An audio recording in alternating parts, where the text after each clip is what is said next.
Hello everyone, welcome back to another edition of Insomnia Recovery Success videos.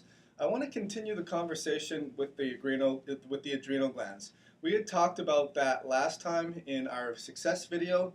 We talked about if you are suffering with an insomnia problem, whether it's falling asleep, tossing and turning, waking up several times throughout the evening, being wired, not being able to shut the brain off, and waking up with very little energy, then ultimately you need to have your adrenal glands assessed and see what they're doing, see what kind of response they are in. There are 7 types of adrenal responses, from an acute stress response to a chronic stress response, and anywhere in between. But the other thing I wanted to talk to you about was your melatonin response. So a lot of patients that I consult with that have adrenal gland problems tell me about the fact that they try to take amongst other sleeping aids, a natural route like melatonin, and it may have helped out a little bit, or it doesn't help out at all, or it's helping but it's not fixing the solution. And I wanted to talk to you about that. So basically, the ideal cortisol rhythm is in the morning it's nice and high, anywhere between 13 to 24. We hopefully want it above 20 because then we're bounding out of energy. In the noon we want it between 5 and 8. Ideally we want it at 8, that high end. Between 4 and 5, we want it between 4 and 7. And this is the cortisol output that we're measuring, how much cortisol we're releasing.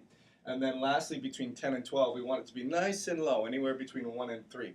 What you got to do is you got to think of melatonin as the opposite type of curvature. So in the morning, we want it to be nice and low.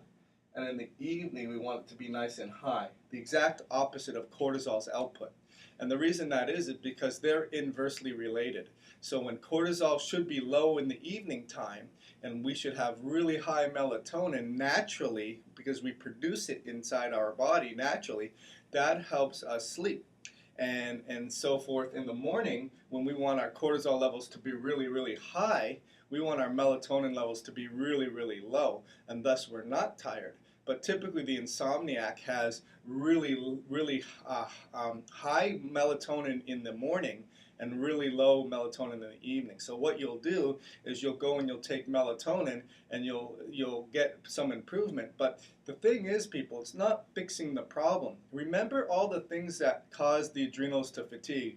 Number one, there are stress organs. So if we're stressed out, meaning we have stressors with our job or our finances or our living arrangements or our family members or whatever it may be, those are going to be things that drain your adrenal glands on a day-to-day basis.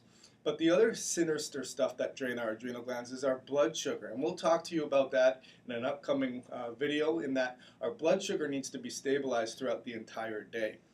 The other things are we need to have reduced whenever we have inflammation in the body. So if we have injuries or musculoskeletal complaints or work-related stressors physically, then that's going to create inflammation in your body, and that's going to call on the adrenal glands to secrete more of its cortisol and eventually not keep up with the demands.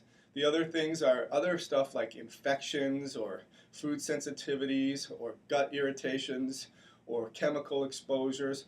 All of these things are saying, hey, adrenal glands, you need to produce more cortisol to settle the inflammation and handle the stressors. And over time, supply can no longer keep up with the demand, and then all of a sudden your cortisol output goes out, and then your whole melatonin-cortisol relationship is completely inversed. So if you're looking for an additional solution to your cortisol problem, you need to come and talk to someone, if it's not me, or someone else that's going to address these problems, because you may not know you have a cortisol problem, but you know you have an insomnia problem.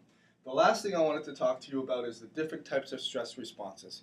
So I see sometimes people are high across the board. That's an acute stress response. I don't see that too much on older patients because their cortisol has been stressed for a long time. This is when people still have the ability to produce a lot of cortisol. Sometimes I see it, more of the times, I see it really, really low. And that's someone who's just unable to mount a cortisol response, and they're in a chronic stress response. Other times I see it dysregulated, so it goes up and down and up and down. And that all of these require different solutions. It's not just going to be take this or take that. It's trying to evaluate what's going on with your lifestyle. Who are the main villains dragging your adrenal glands down?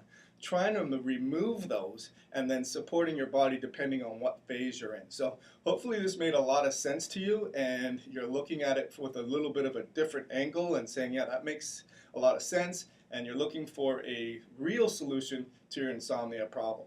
Look forward to talking to you in our next installment. Thank you so much.